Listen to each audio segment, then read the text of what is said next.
Omanyi ku nsi kuno teriyo kintu kisinga kwolesa butamanya nga tomanya ate nga tomanyi nti tomanyi bwe bulwadde obukyasinze. Katuwulire endongo y'abasudde eno. Ekiserensi waliwo omukono ogukuwabya abaana bakuwabya batandise kati nakuleetera bendera ya Amerika nayo gigatte ku ya Uganda kyokka nga ne tulitwale lya Bungereza bakufaananya kigolooza kiki balaga ensi tulitwale lya Bungereza ate bendera tukwate ya Amerika. How? Ettwale linaatukkiriza okutuula. Kati ono ekimusumba bakiyita illiteracy, obutasoma ddeni n'agatta mu populism.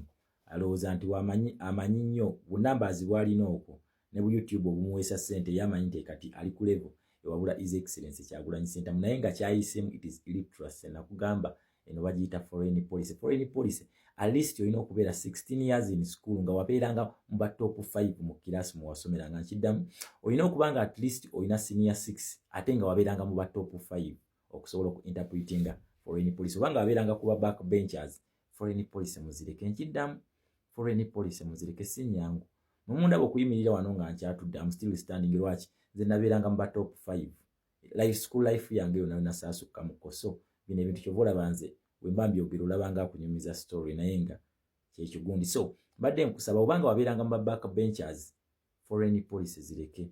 Kakati gwe kankutereeze muzeeyi ekinyinyi singa okunennyamiza nti gwe waliwo ebintu bino nga bihappeninga naye ate tewayiga kintu kyonna. Kakati njagala nkusomesa ekintu kimu. Omanyi mulina aka P2B gye musomesa abaana abo ne mubasiriwaliza ddala aye ne mulowooza nti mwe bagezi. Okitegeera banaategeera batya nga mwe bagezi mwe battica bammwe. Kakati gwe mukulu kankubuulire Amerika gy'oyogerako eyina influence y'amaanyi nnyo mu matwale ga Bungereza n'okusinga Bungereza. Nkiddamu Amerika gy'oyogerako eyina influence y'amaanyi nnyo kati matwale ga Bungereza n'okusinga Bungereza. Etya? After the second world war waliwo endagaano eyasayiningibwa.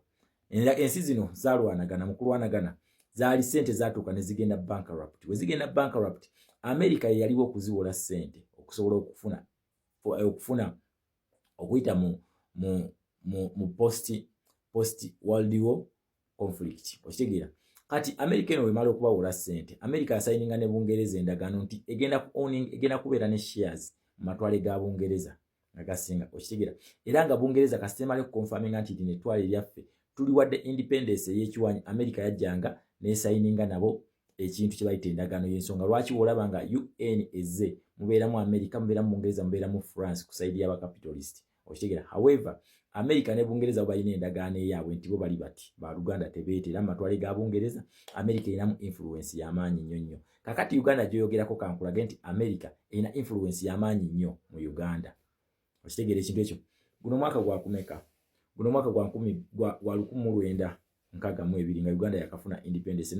Ennaku z'omwezi zaali 19 omwezi gwa October nga Uganda yakamala okufuna independence ey'ekiwanyi ku ggwanga lyaki erya Bungereza. Twasayininga ekintu kye bayita American Foreign Policy. Nkiddamu American Foreign Policy twagisayininga nga Uganda era America twasayininga ku partnership agreement wakati wa America ne Uganda. Era okuva ku olwo America yebadde biggest funder wa Uganda. Nkiddamu America yebadde biggest funder wa Uganda. In fact America sente zeetuwa zisinga neza Bungereza okuba nti wadde tuli ba members oba tusubscribinga ku kintu kye bayita CMAG Commonwealth Ministerial Action Group nga kintu kino kisangibwa mu Commonwealth Charter. Sirowooza nti obwongo bunakitegeera naye just kwata ebyo byenkugambako.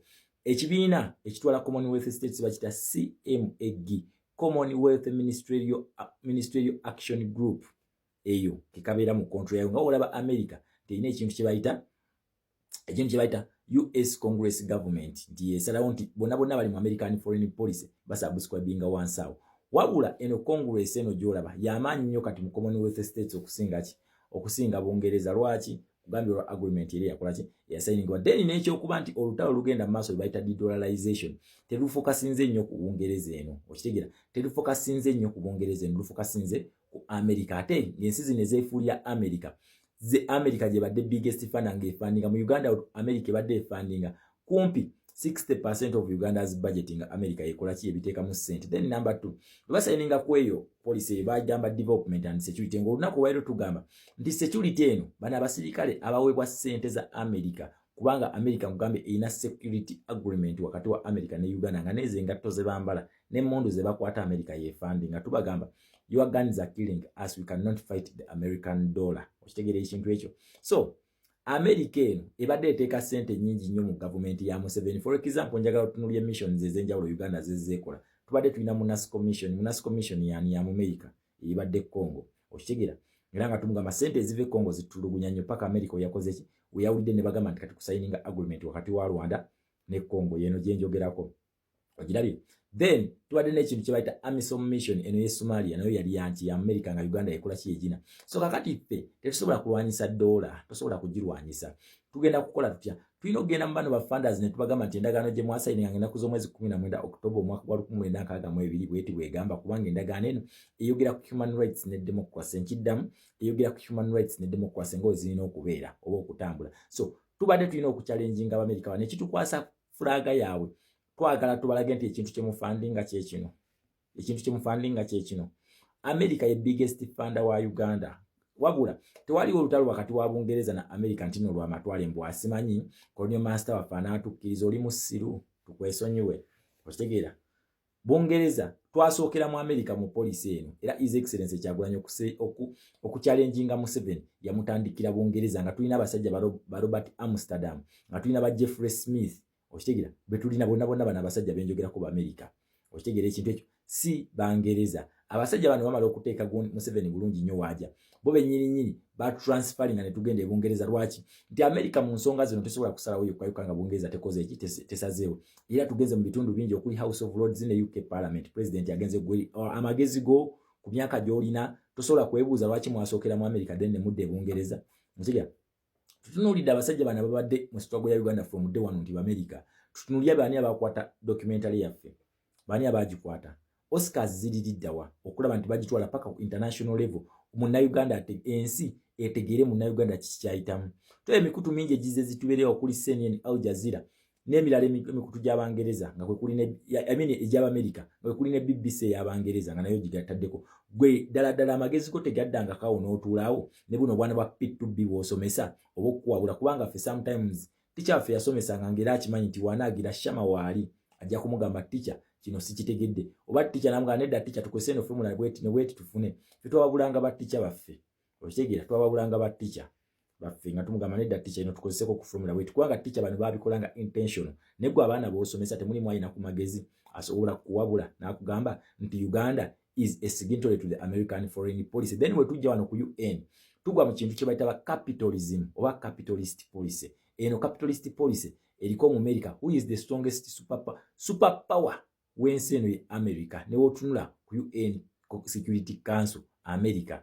Then n'otunulya Bungereza egwa mu kya namba mmeka 2 eno yajjamu ya colonial influence. Okitegeera kino ekyo. Namba 3 ye Russia colonial influence. Namba 4 ye France. Okitegeera namba 5 ye China nga tutunulidde ku table yaki ya Commonwealth ya UN Security Council nga tuvudde ku zino rankings ze bakola wabula tukole tubesinga ku maanyi ge bagiza. Okitegeera ge bakozesa bana abatano.